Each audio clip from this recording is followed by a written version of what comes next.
Buenas tardes, bienvenidos a todos. Mi nombre es Marcelo Reina. A nombre de Bauer Bergklein les quiero dar la bienvenida a este seminario. Hoy vamos a continuar gracias a la coparticipación de Our Human Spot con nuestra serie de seminarios gratuitos de 2021. Hoy tenemos el seminario sobre confiabilidad humana, cuando el acierto es mucho más que la ausencia de errores. En esta oportunidad estamos muy contentos de tener con nosotros al doctor Ricardo Palma Keller, quien es una autoridad en el tema y va a estar conversando con nosotros los próximos 45 o 50 minutos. Ricardo Palma es PhD en investigación de operaciones de la Universidad de Princeton, Estados Unidos, es coach ontológico certificado en Newfield Consulting y asociado al campo freudiano de Caracas. Ha trabajado por más de 20 años en la industria petrolera venezolana en investigación y desarrollo. Allí desarrolló el tema de confiabilidad humana para actividades de producción y refinación para toda la industria petrolera venezolana. Participó aportando metodologías para inspección basada en riesgo, en refinerías, evaluación de integridad estructural, en instalaciones petroleras, confiabilidad de instalaciones de producción y confiabilidad operacional. Se formó además como psicoanalista en el campo freudiano de Caracas y ejerce como coach y terapeuta en atención privada desde el año 2000. Este particular perfil pues le permite a Ricardo integrar estos aspectos técnicos, tan técnicos que involucran la confiabilidad de operaciones petroleras y de operaciones industriales con el elemento humano, que es tan clave y que modernamente se está integrando de manera más eficiente en la gestión de la seguridad. Ricardo ha sido consultor de distintos proyectos para desarrollo organizacional, gestión del cambio, para transformación digital, y para gobierno por procesos, formación de equipos y desarrollo de liderazgo, tanto en Venezuela como Chile, Perú, Ecuador, para distintas organizaciones del área petrolera, minera, industrial y estatal. Además de Ricardo, tenemos el gusto de compartir con nuestra panelista invitada, que es Asmara Velázquez, quien es consultora en relaciones humanas, graduada en marketing en Venezuela y en orientación en relaciones humanas en Chile. Asmara tiene más de 15 años de experiencia como gerente de marketing en distintas organizaciones del sector financiero y automotriz, como Toyota, y desde 2004 se desempeña como asesora de gestión del cambio para la transformación digital en Chile y Perú. Es especialista en el desarrollo, facilitación y gestión de experiencias de aprendizaje grupales e individuales, a través de aprendizaje reflexivo, aprendizaje en acción y aprendizaje significativo. Todo esto con el propósito de influir en el desempeño de las personas y en el desarrollo de equipos eficientes, potenciando sus capacidades en procesos de cambio. Presentados ambos, les voy a dar unos breves tips sobre el seminario. La duración estimada de la charla va a ser de aproximadamente 45 minutos. Y vamos a tener una sesión de preguntas y respuestas de unos 10 a 15 minutos. La metodología va a ser contestar solamente preguntas escritas, de modo que les agradezco a todos los participantes que ubiquen el botón de preguntas y respuestas, o está marcado como Q&A si tienen la aplicación en inglés, o preguntas y respuestas si tienen la aplicación en español, y allí pueden ir posteando sus preguntas. También les pido que las vayan anotando y las posteemos en los últimos 10 minutos de la charla, de modo que así abrimos la sesión de preguntas y respuestas sin distracciones al conferencista. Bueno, sin más, yo los dejo con Asmara y con Ricardo. Muchas gracias por estar aquí. Muchas gracias por su presencia y por su atención.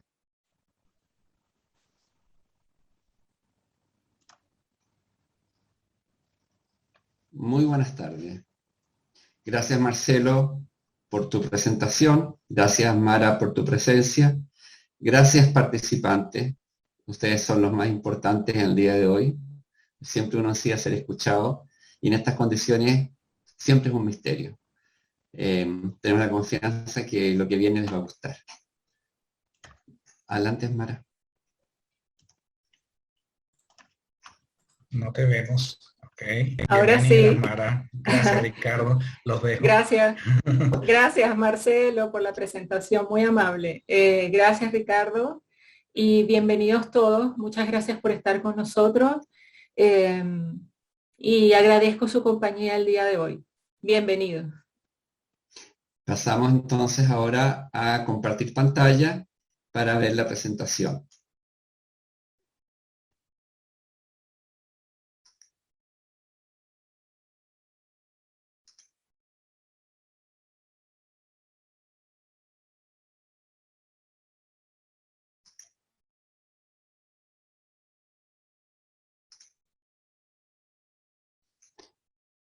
Ok.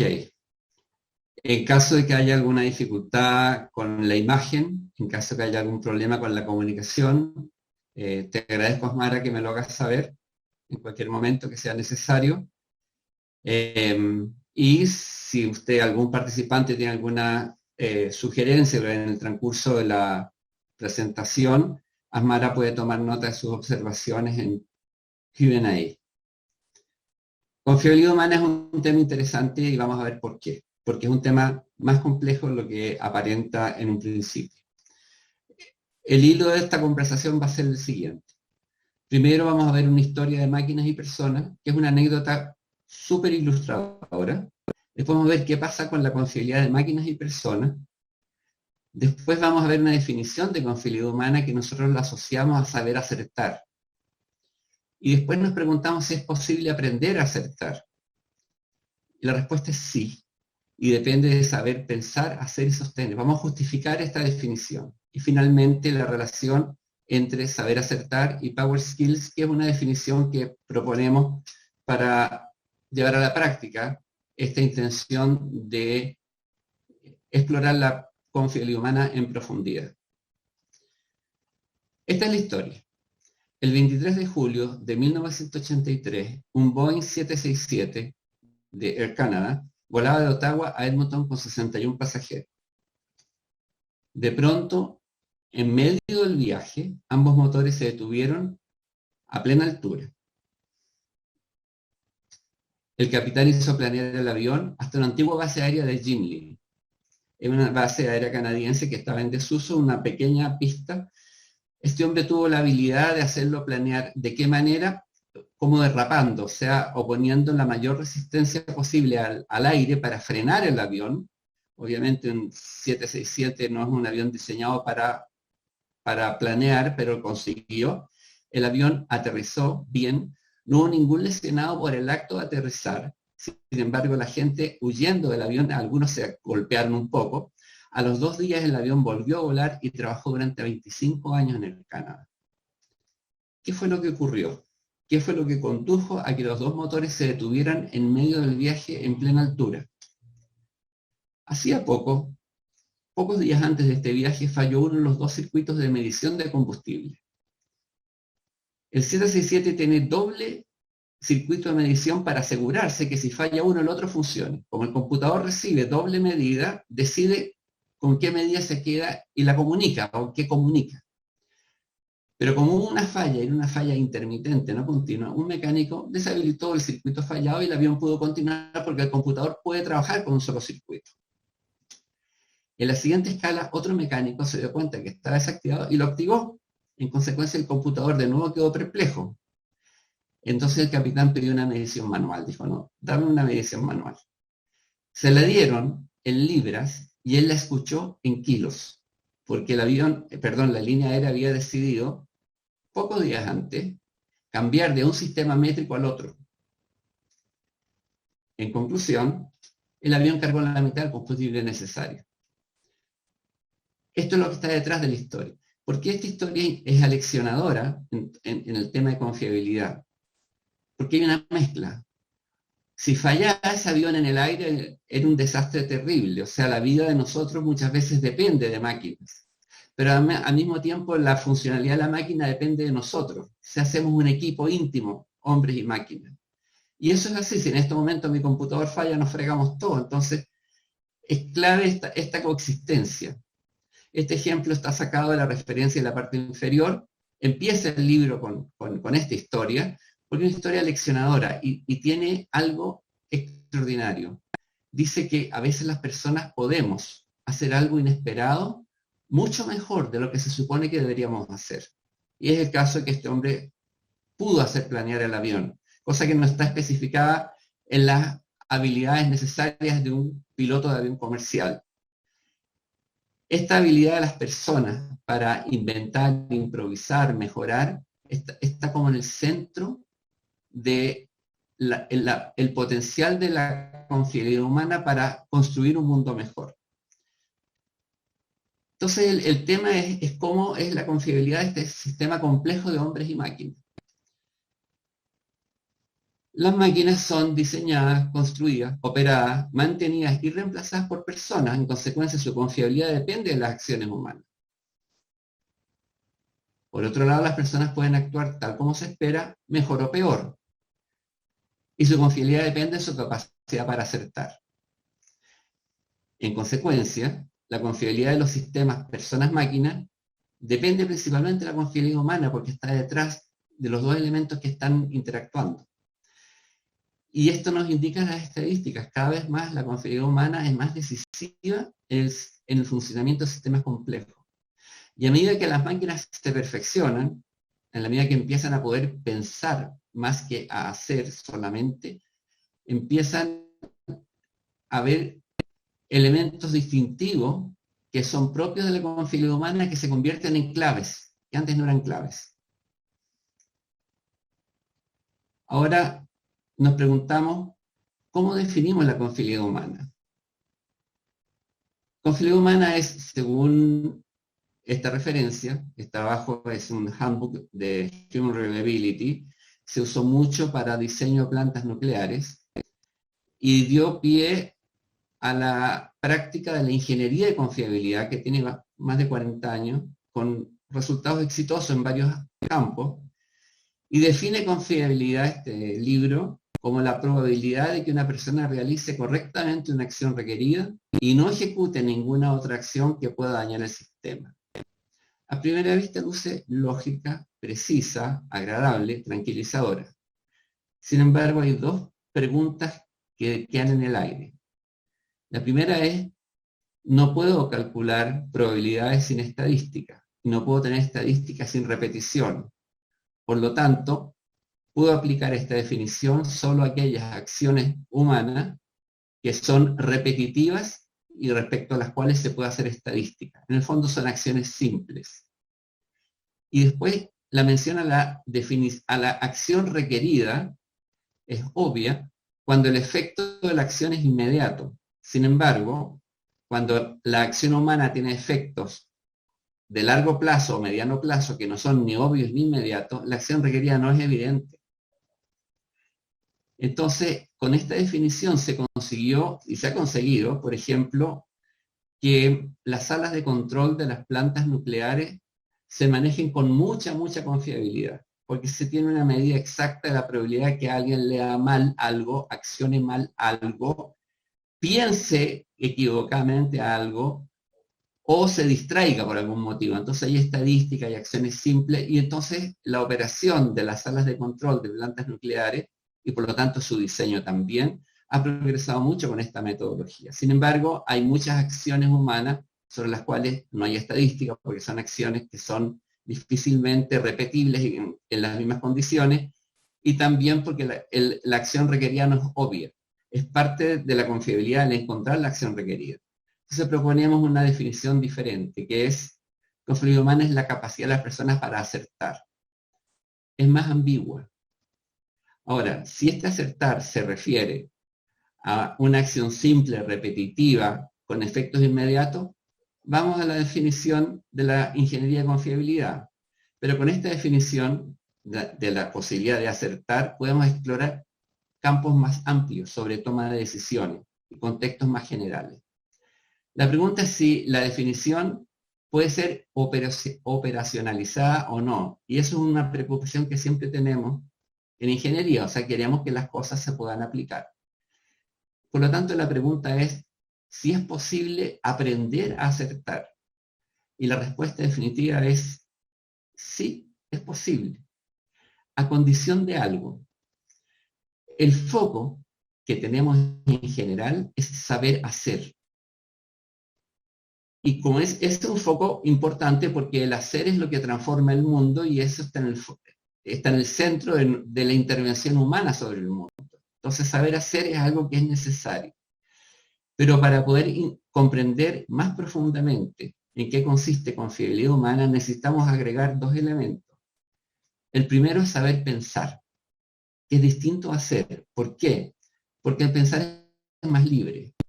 El pensar en una transformación en el ámbito intelectual del pensamiento, de las ideas, no es una transformación objetiva del mundo. Por lo tanto, es más libre, es más rápido, es más amplio.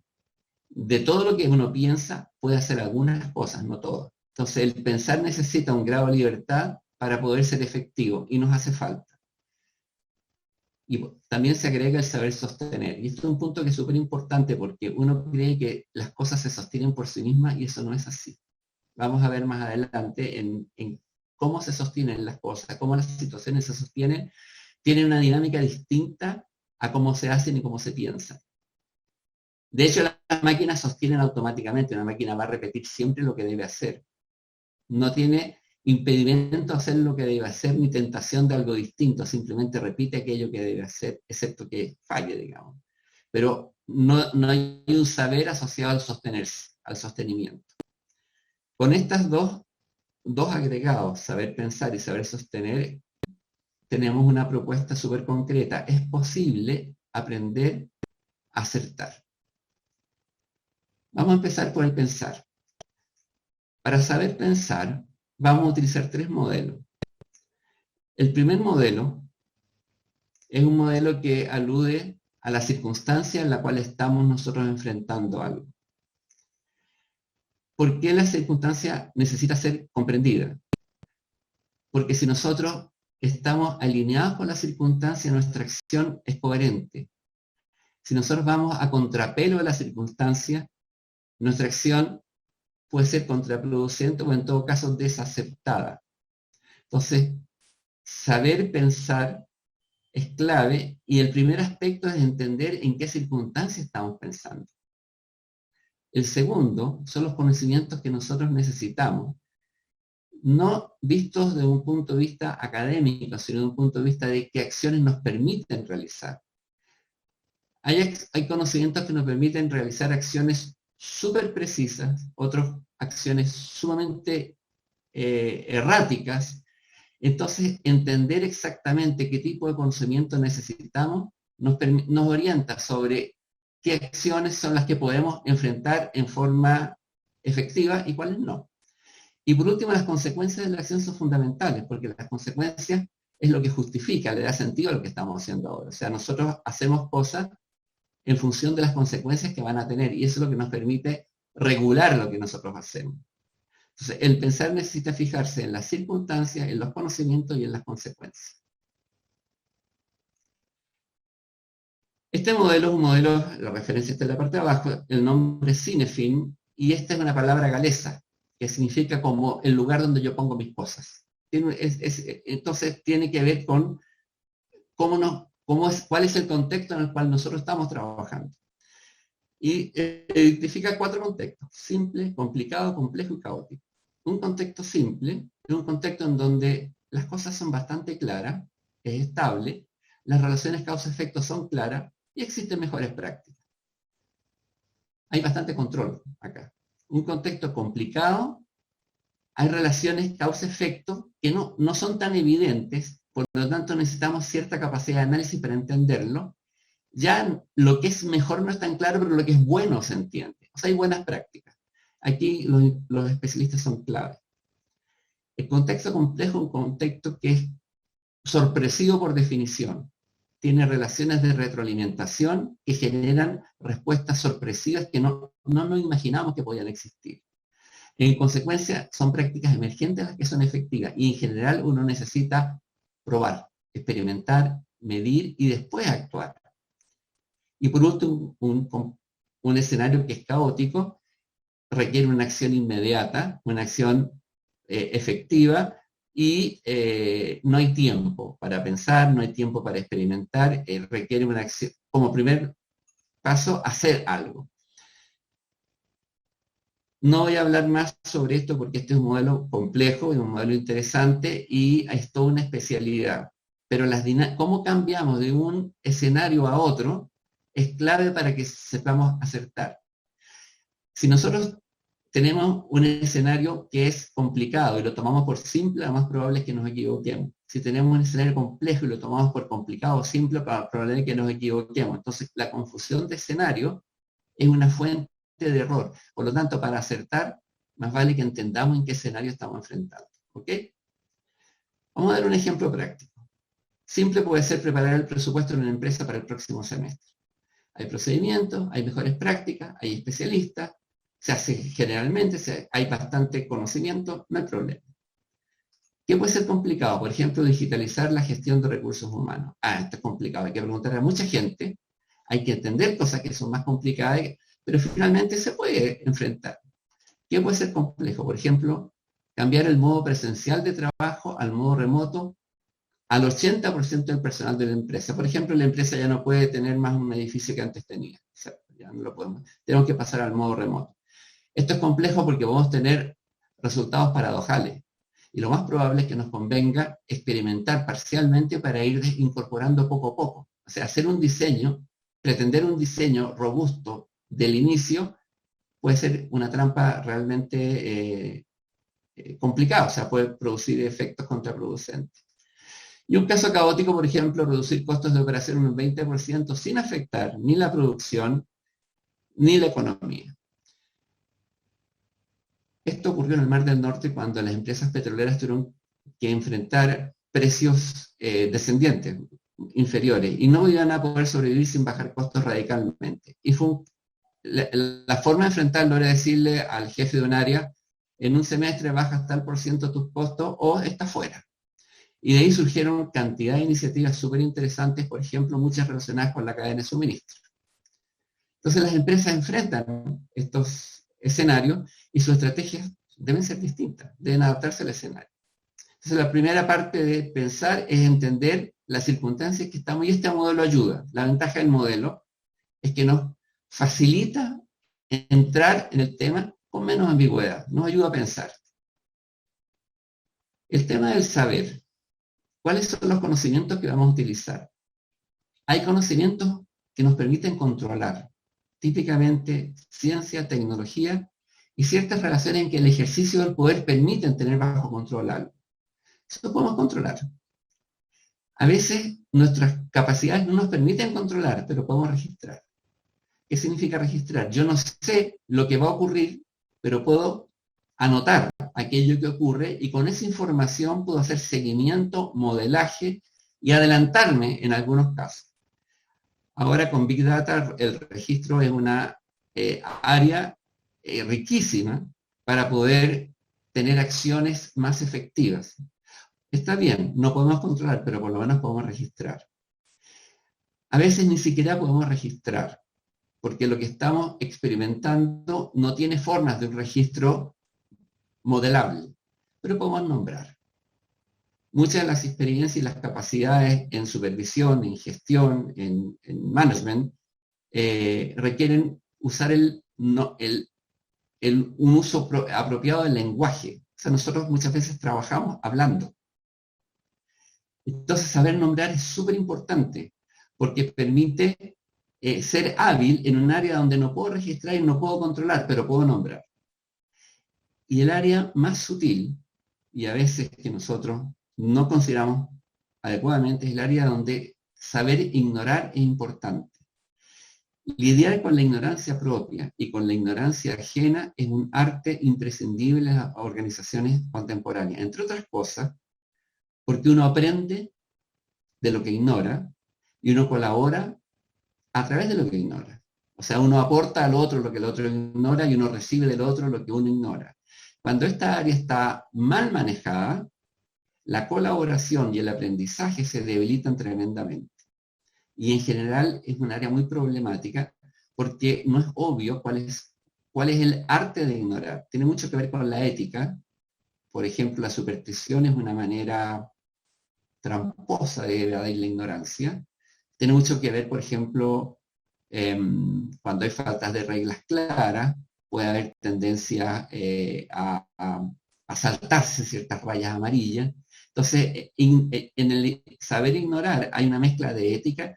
La imaginación es importante, la imaginación es una manera de aprender, la imaginación tiene impactos cognitivos importantes, etcétera, ¿no? Ejemplo, si queremos implementar un modo híbrido de trabajo en una empresa, ¿qué es controlable? El diseño de la plataforma digital de la empresa. Se contrata a alguien que sea un buen diseñador, que tenga experiencia, y me dice, mira, esta es la mejor plataforma digital, así se hace, así se opera, listo. Tenemos un producto concreto.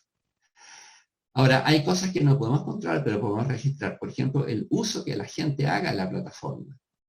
No lo vamos a controlar, no podemos obligarlo, pero vamos a registrarlo. Tiempo de apertura, pantallas principales, dificultades, etc. Y ese registro es fundamental porque nos retroalimenta sobre lo apropiado del diseño. Entonces, si nosotros queremos que implementar un modo híbrido de trabajo requiere solamente el diseño y nada más, probablemente vamos a perder oportunidades de tener un buen dispositivo, un buen modo híbrido, porque no registramos adecuadamente aquello que era importante, porque nos permitía ampliar nuestra esfera de acciones, nuestra capacidad de acierto en el fondo. Solo se puede nombrar y no se puede registrar la satisfacción que siente el personal al usar la plataforma digital. Pero se puede nombrar. ¿Cómo te sientes? Bien, mal, angustiado, relajado, etc. ¿Ok? Entonces, se hace un diseño, se registra en la forma de uso y se consulta posteriormente sobre la experiencia de usarla. Y usamos las palabras para mejorar. Y por último, el impacto en el largo plazo de la productividad es el área más difícil de predecir, o sea, no podemos diseñar pensando en eso, o sea, ahora lo podemos imaginar, digamos, pero nos damos cuenta que de esto tenemos que aprender en el camino. Por lo tanto, dejamos ciertas medidas, ciertas decisiones para ir aprendiendo sobre el camino, cómo se relaciona el modo híbrido con la productividad, porque es un campo desconocido. Y ahora no tenemos experiencia, no hay antecedentes. Entonces, el tema del tipo de conocimiento y lo que nos permite hacer es clave para las personas y es clave para las empresas, y este es un ejemplo práctico. El tema de las consecuencias es un tema que es sutil porque las consecuencias no están en el presente, están en el futuro. Y entonces, poder trabajar o relacionarnos adecuadamente con las consecuencias de nuestras acciones requiere relacionarnos con el futuro necesariamente. Y en el futuro hay muchas cosas que están mezcladas y también pueden estar ordenadas o desordenadas, en conflicto o en armonía. En el futuro tenemos sueños. ¿Qué significa un sueño? Un sueño es algo que es muy libre. Una persona que no tenga sueños probablemente es una persona que siente un bajo grado de libertad en su vida. Pero también tenemos deseos, ganas de hacer, gustos de hacer, algo que nos empuja a hacer, y el deseo le da sentido. O sea, darle sentido a lo que estamos haciendo requiere que sea deseable de alguna manera. Pero también tenemos planes. ¿Qué significa?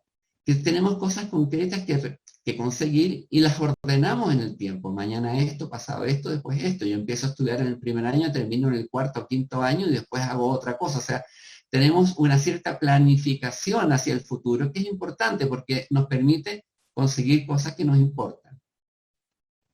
Y tenemos necesidades de las cuales hacernos cargo. O sea, yo necesito comer mañana. Y si yo no me hago cargo de satisfacer la necesidad, tengo algo básico que está desatendido, digamos.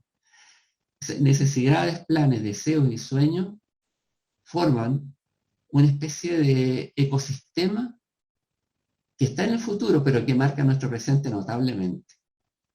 Ahora, si nuestros sueños se pelean con nuestros deseos, con nuestros planes, nuestras necesidades, empezamos a sufrir. Y a las empresas les pasa lo mismo. Por ejemplo, una empresa se puede hacer cargo de su necesidad mediante el presupuesto. Hace su presupuesto para saber que va a poder operar el próximo año. Eso garantiza la sustentabilidad, la subsistencia, la rentabilidad, que haya desarrollo, que haya conexión, que haya protección. O sea, la empresa se hace cargo de sus necesidades. Pero también tiene un plan estratégico porque tiene planes. Ahí define objetivos, metas, proyectos.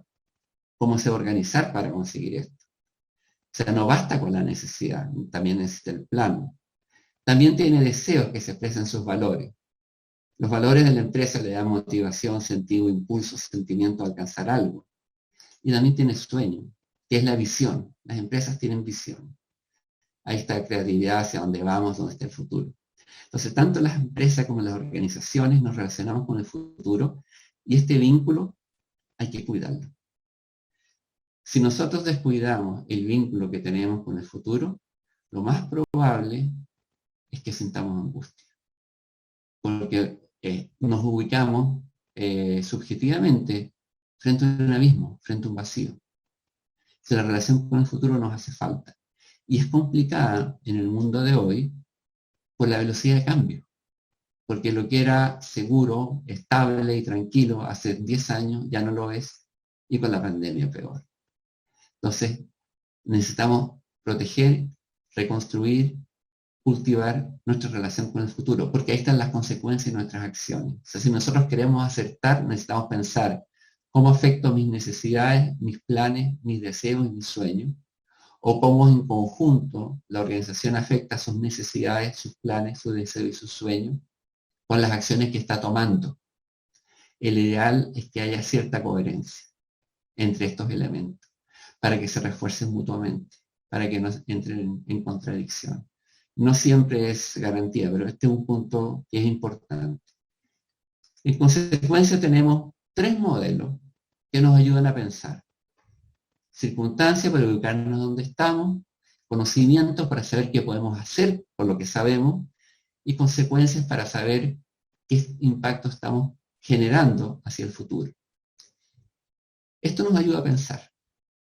Entonces, saber pensar es la primera parte. Después venía saber hacer, ¿verdad? Ahí tenemos las habilidades técnicas, que es la parte como más robusta de cada uno de nosotros. Tenemos nuestra profesión, nuestra formación, nuestros conocimientos técnicos, y esto nos permite operar en ámbitos súper precisos. Yo trabajo en presupuesto, yo trabajo en finanzas, yo trabajo en capacitación, yo trabajo en perforación, yo trabajo en refinación, yo trabajo en logística, etc. O sea, tenemos áreas técnicas que nos permiten ser hábiles en hacer. Nuestra responsabilidad es hacer, porque mediante ese hacer transformamos el mundo. Y también tenemos las llamadas habilidades blandas. Aquí hay un ejemplo de 4 habilidades blandas que en estos momentos son bastante demandadas. Por ejemplo, desarrollar y sostener redes de trabajo. Es súper importante el día de hoy. Porque el trabajo aislado es lento y es trabajoso y es poco confiable. En cambio, sostener redes de trabajo permite una alta productividad. Trabajar con distintos tipos de personas, otra habilidad blanda súper importante. ¿Por qué? Porque necesitamos colaboración estrecha entre personas que tenemos formaciones muy distintas.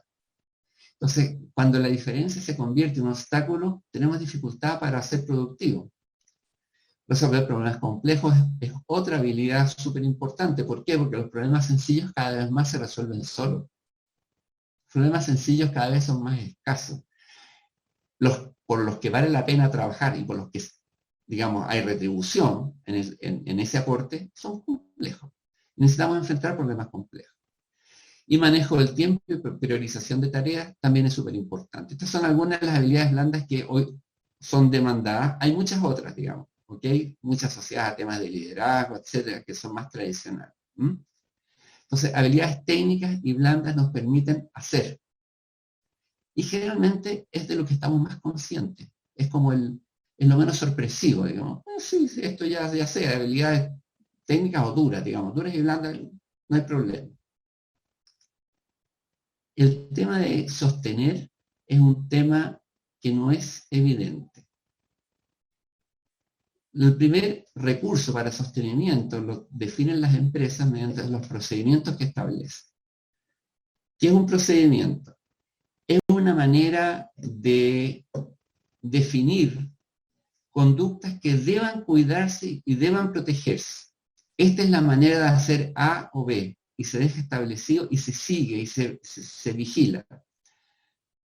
Por ejemplo, la acción de poner un catéter o introducir en una vena o en una arteria para poder introducir un medicamento o tomar alguna medida es una operación que es muy común en medicina, y la infección, producir infecciones mediante esta operación era bastante común.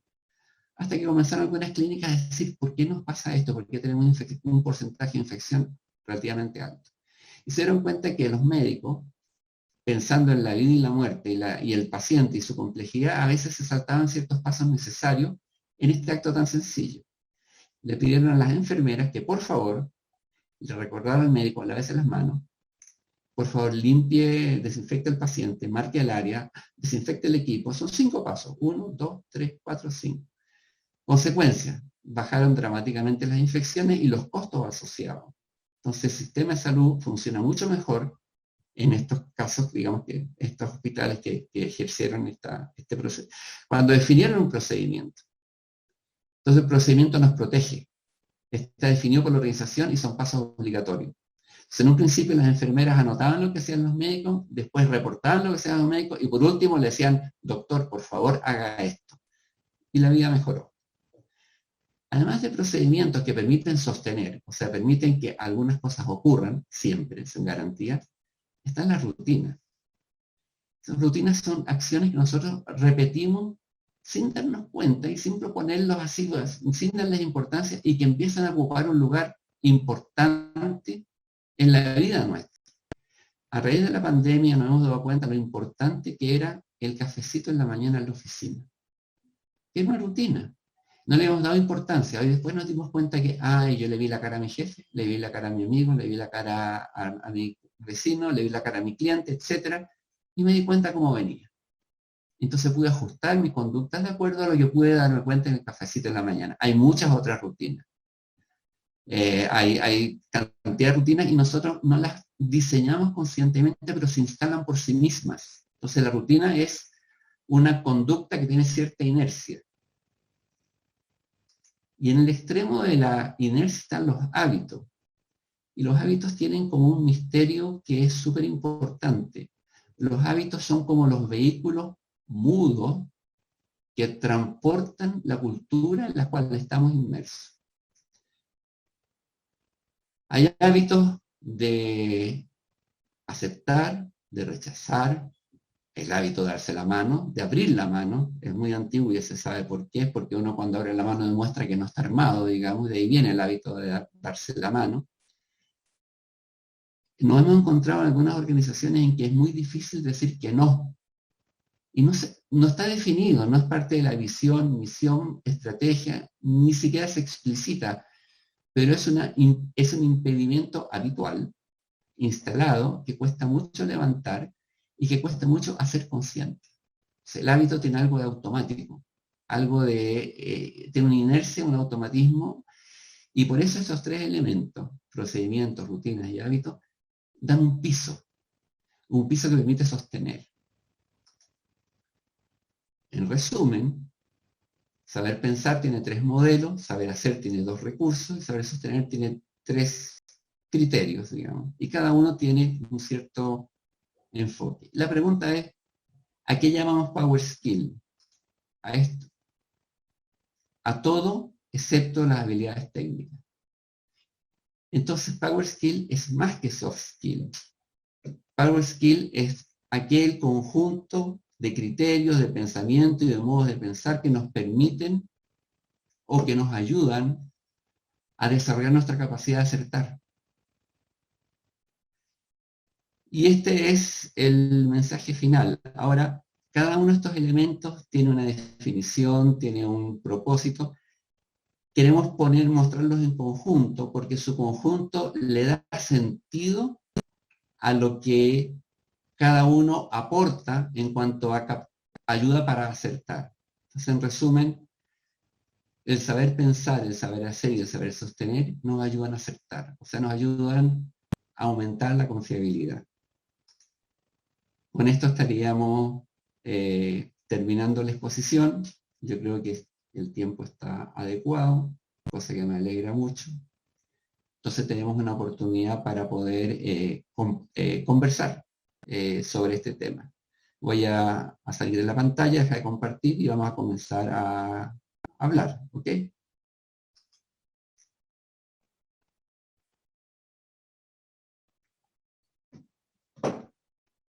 Amara, por favor.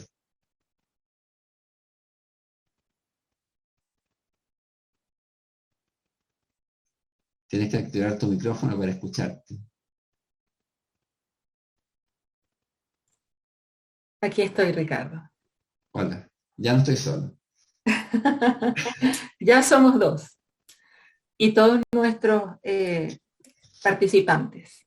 Hola, Marcelo. Ya somos tres. Estamos esperando preguntas, algún comentario. Por favor, utilicen la casilla de preguntas y respuestas que está en la aplicación. Ya. De todas maneras, a mí me gustaría comentar algo. Antes de que empecemos con las preguntas y respuestas, me gustaría preguntarle algo a Ricardo. Cada vez que veo esta exposición, siempre me empiezan a surgir ideas, preguntas, certezas, incertidumbres, etcétera. Pero en este momento, yo creo que hay algo que me surge y creo que podría ser interesante compartirlo con los participantes. Y tiene que ver con que cómo este modelo, si una empresa o una organización tuviera el interés, cómo se aplican estos modelos para pensar, hacer y sostener. ¿Cómo funciona esto dentro de una organización? Siempre uno empieza por lo que le duele. Y ese es el punto de partida. O sea, si yo estoy cómodo, no me voy a mover. O sea, algo me duele, algo me inquieta, algo me despierta, algo me moviliza, es una señal. La señal no necesariamente aporta la información necesaria para resolver. La señal es una campanada. O sea, nos tocó la campana, hay que escucharla y hay que ir al sitio adecuado. Ir al sitio adecuado no es obvio. Y ahí uno empieza a explorar. Y el truco está en que la exploración se amplía con esta manera de pensar. O sea, no solamente exploramos por nuestra capacidad de hacer, sino por nuestra capacidad de pensar y también de sostener. Y ahí está el truco principal. En el momento de la exploración, uno empieza a conectar el dolor, que es la señal que tiene en ese momento, con las posibles causas y las va encontrando en distintos sitios y con distintas intensidades. Yo diría que en el momento de exploración, este modelo que amplía los espacios de exploración es súper útil porque uno empieza a descubrir cosas adicionales. Y me voy a acordar de un chiste que está puesto en el libro que cuenta la historia del piloto que planeó. El libro empieza contando un chiste que es el siguiente. Si hay un hombre que está una noche bajo un farol buscando algo en el suelo. Se le acerca un policía y le dice, señor, ¿qué está haciendo usted? Es que se me cayó una llave y la estoy buscando. ¿Y dónde se le cayó? Ah, no, allá en la esquina. ¿Y por qué la está buscando acá? Ah, no, que acá hay luz. O sea, a veces nosotros buscamos en donde entendemos. Y la idea es buscar en donde se cayó. Pero no es fácil descubrir dónde se cayó. Porque se cayó sin darnos cuenta. No nos dimos cuenta dónde se cayó. Entonces es clave esta amplitud de mirada, esta manera, esta actitud frente a la realidad que enfrentamos, porque nos aprende a buscar en sitios diversos. Entonces, no tenemos que aplicar todo, el 100% de cada elemento todos los días, o en cada momento frente a cada problema. El problema nos enseña, pero en la exploración somos más ágiles. Y después nos quedamos con aquello que es fundamental, que generalmente es simple, es concreto, y tiene que ver con lo que está ocurriendo en ese momento. Y yo creo que el modelo es lúcido porque permite explorar con mayor rapidez causas que muchas veces les pasamos por alto. Entonces no hay que tocar todo, hay que tocar aquello que se pone en evidencia por sí mismo, pero hay que saber darnos cuenta de dónde se nos cayó la llave y no buscarla donde tenemos la luz, que son dos procesos, dos fenómenos diferentes. Eso. Gracias, Ricardo. Creo que tenemos algunas preguntas. Asmara, por favor. Sí, tenemos algunas preguntas. Voy a comenzar con la pregunta de Julio Damián Aveiro. Dice, en una organización puede tener varias circunstancias. ¿Cuál sería recomendable atacar primero? La mezcla de circunstancias es súper común. Y la especialización de profesiones en distintas circunstancias es súper común. Entonces es muy común que en la misma organización unos vean A y los otros vean B. Lo mejor es entenderse, mirarse respectivamente y entender cuál de las circunstancias está teniendo mayor peso en el dolor que estamos sintiendo. Y el otro punto es cuál es la circunstancia que nos hace correr el mayor riesgo si no actuamos a tiempo. Entonces, diferenciar circunstancias es interesante porque nos permite comenzar a discriminar si pensamos o corremos. A veces hay que correr y a veces hay que pensar. Ya, vamos con la pregunta de Marcela Prince. Dice, no es fácil determinar el modelo mediante el cual vamos a actuar. ¿Qué preguntas nos podemos hacer para determinarlo?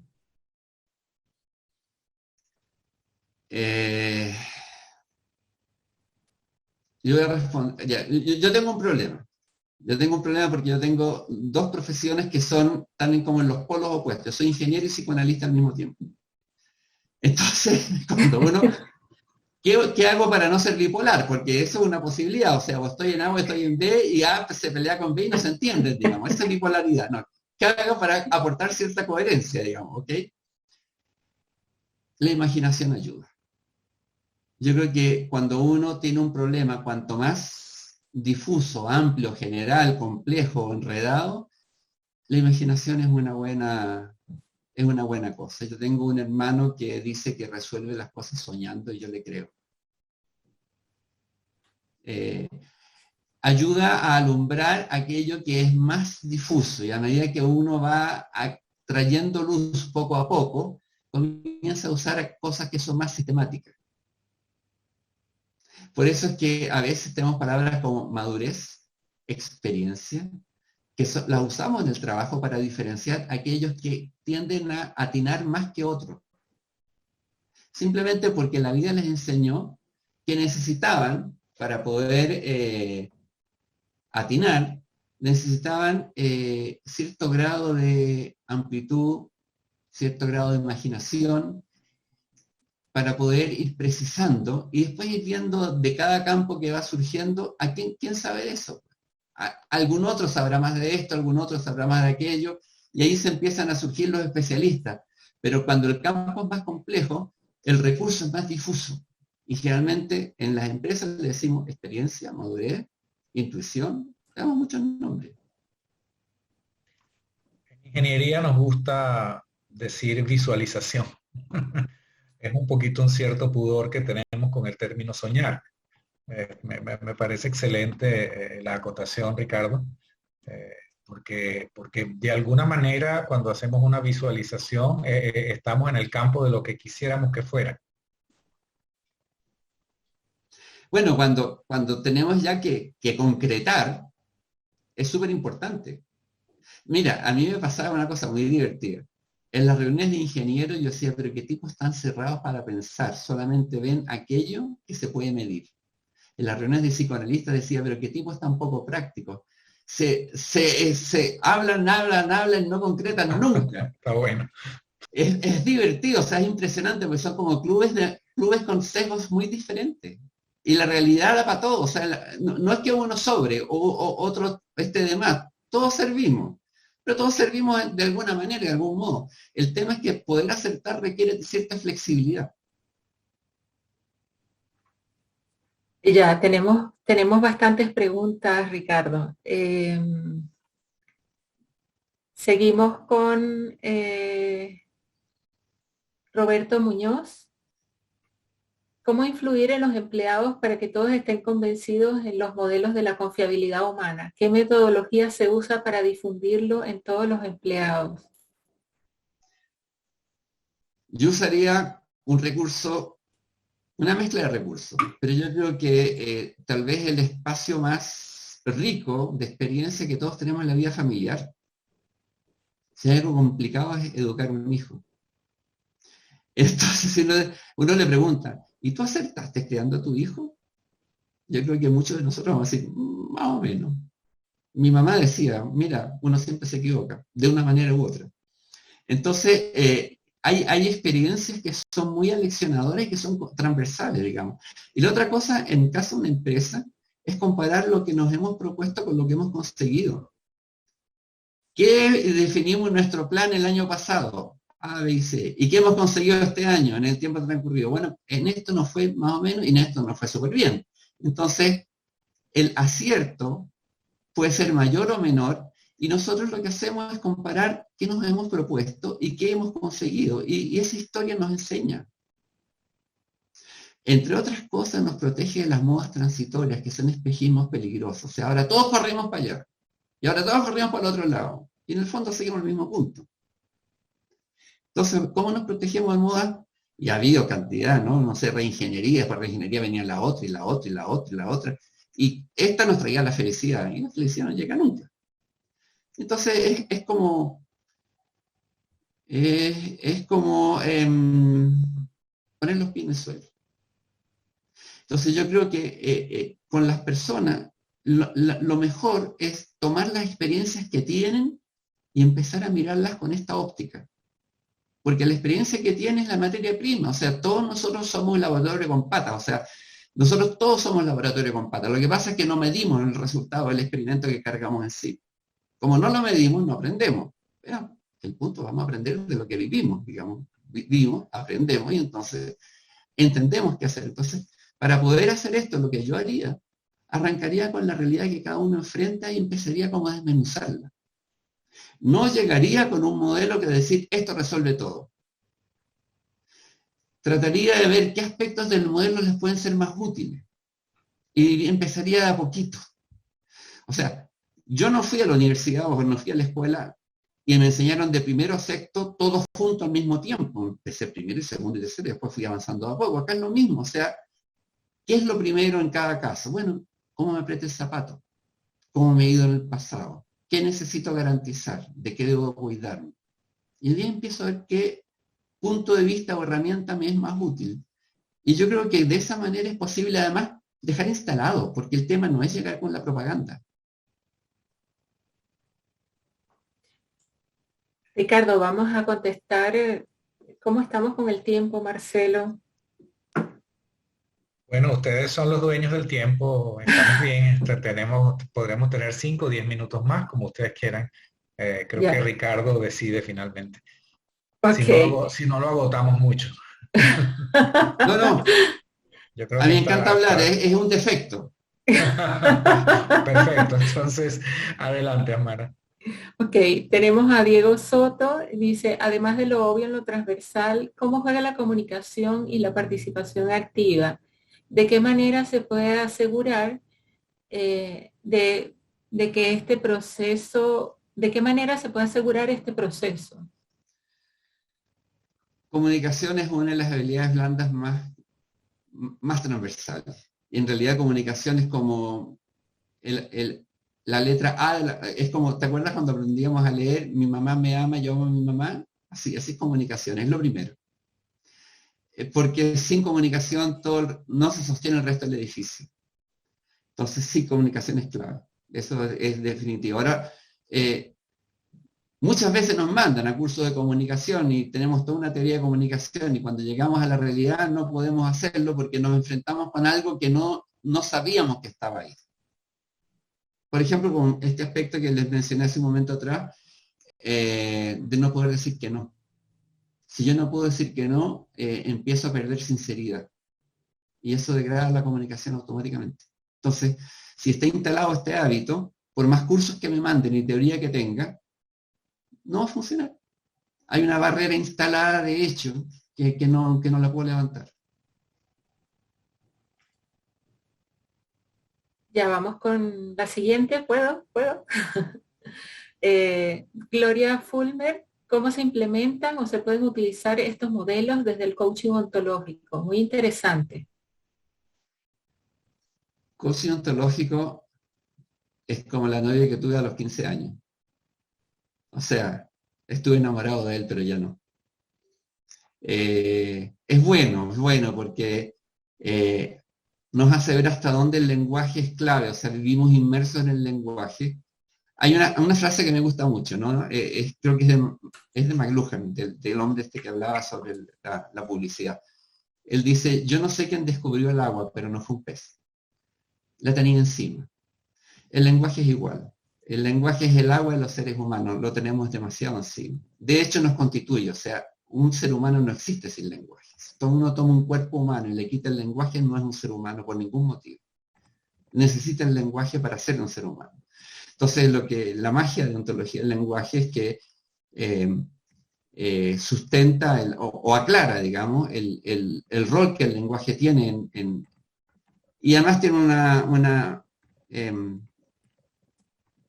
una base muy sólida en filosofía del lenguaje.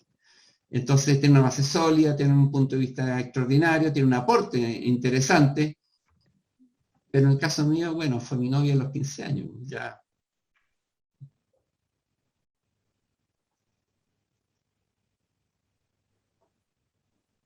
Ya, déjame, ok. Tenemos la pregunta de Aurora Piña. ¿Cómo los profesionales de la ingeniería que estamos formados en habilidades duras podemos aprender y potenciar las habilidades blandas? Agradezco recomendaciones bibliográficas. Yo le voy a dar un secreto. El mejor desarrollador de habilidades blandas es su hijo, más que la bibliografía.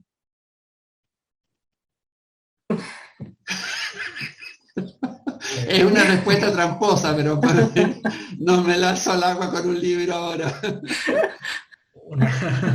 Está bueno, Ricardo. Un comentario para todos que he visto en el chat y les he mandado algunos mensajes.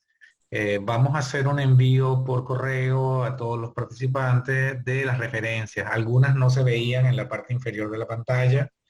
Y entonces vamos a hacer un envío con una lista de referencias que les pueden ser útiles. Así que, Ricardo, ya te comprometí. Está bien, ok. Yo creo que estamos justo en el tiempo, ¿verdad?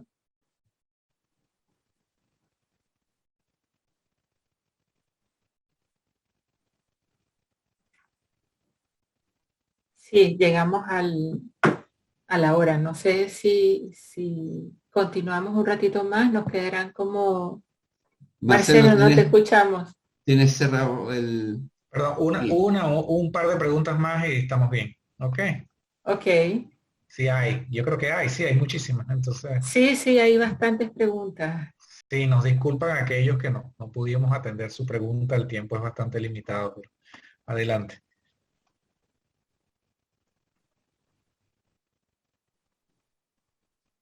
Ya tenemos otra pregunta de Simbra.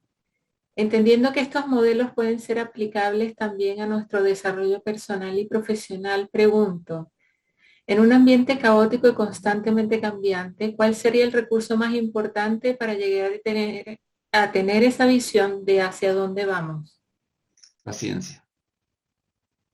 Sin paciencia es difícil soportar la falta de respuesta. Sobre todo en un ambiente caótico y cambiante, la ausencia de respuesta nos crea una incomodidad que es tremendamente peligrosa. Entonces, a veces nosotros nos adelantamos con miradas o catastróficas o ideales que no guardan relación con la vida que estamos enfrentando. Entonces, la respuesta es simple, pero también es un poco inútil. Las respuestas simples no son muy útiles, pero tienen la virtud que no son mentirosas.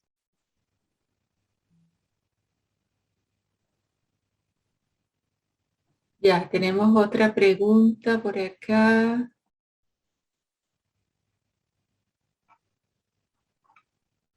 Ok, Alejandro, buenas tardes. Tengo la siguiente pregunta. ¿Creen que es posible que una empresa que está mayoritariamente en una modalidad de trabajo remoto con sus empleados y con estas condiciones pueda adoptar este conocimiento y prácticas sobre acertar? Sí, sí. Ahora, yo creo que una empresa, aun cuando esté en una modalidad virtual, debería tener ciertos ritos de encuentro ocasionales. Yo lo recomiendo absolutamente. O sea, puede que el trabajo rutinario no requiera el contacto directo, pero puede que ciertos ritos hagan falta por una razón muy sencilla, porque los seres humanos tenemos una experiencia muy larga y muy intensa de contacto cercano, y es parte de nuestra esencia. Entonces, si bien la virtualidad puede ayudarnos en algunos sentidos, pero en otro sentido, el tacto, el olor, la cercanía son importantes en la conducta humana. Entonces yo tengo la impresión que las empresas van a necesitar tener ciertos ritos que no son parte de lo que obligatoriamente les demande el sistema productivo permanentemente, pero son parte de contar con gente sana. Eso está por definirse, está abierto.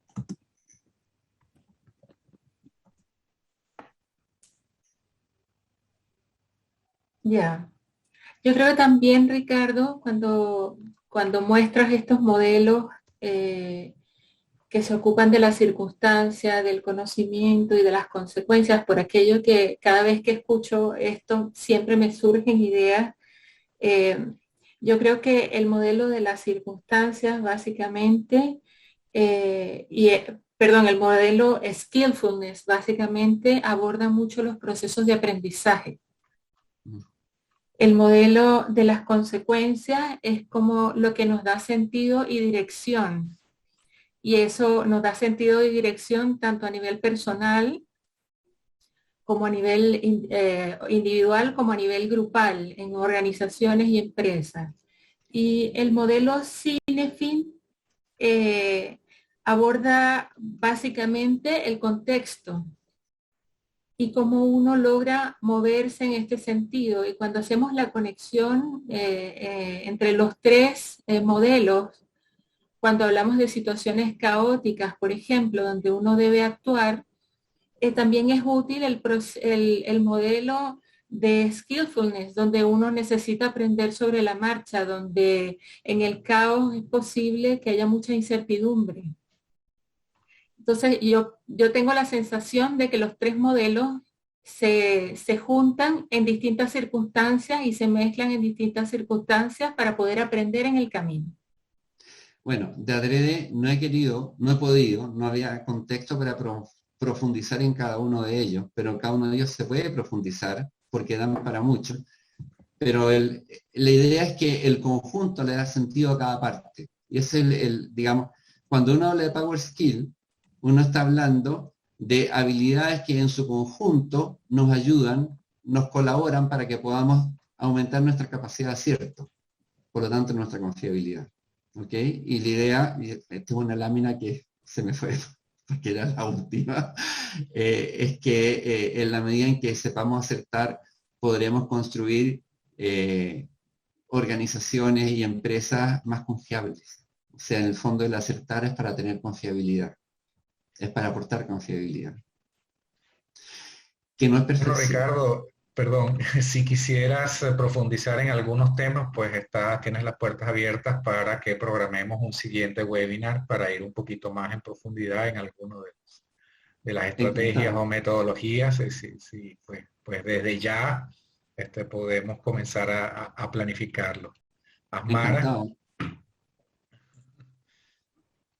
Ya, bueno, muchas gracias, Marcelo. Gracias por prestarnos toda esta plataforma para poder hacer llegar las cosas que estamos trabajando. Muchas gracias a todos los participantes por acompañarnos, por estar con nosotros, por preguntar. Estoy muy agradecida de todas las preguntas que nos hicieron y bueno, gracias, Ricardo, por tu excelente exposición. Muy contenta. Muchas gracias. Y gracias a ustedes por tener Igualmente, la paciencia de escucharnos. igualmente. Bueno, de parte de Bauer Berkeley, pues toda la intención y el compromiso de continuar con una serie de charlas que puedan ser de interés para todos. Una vez más, muchas gracias por su asistencia. Gracias a Mara. Gracias, Ricardo. Y bueno, será hasta la próxima. Chao, adiós, que Hasta estén la próxima. bien. Gracias.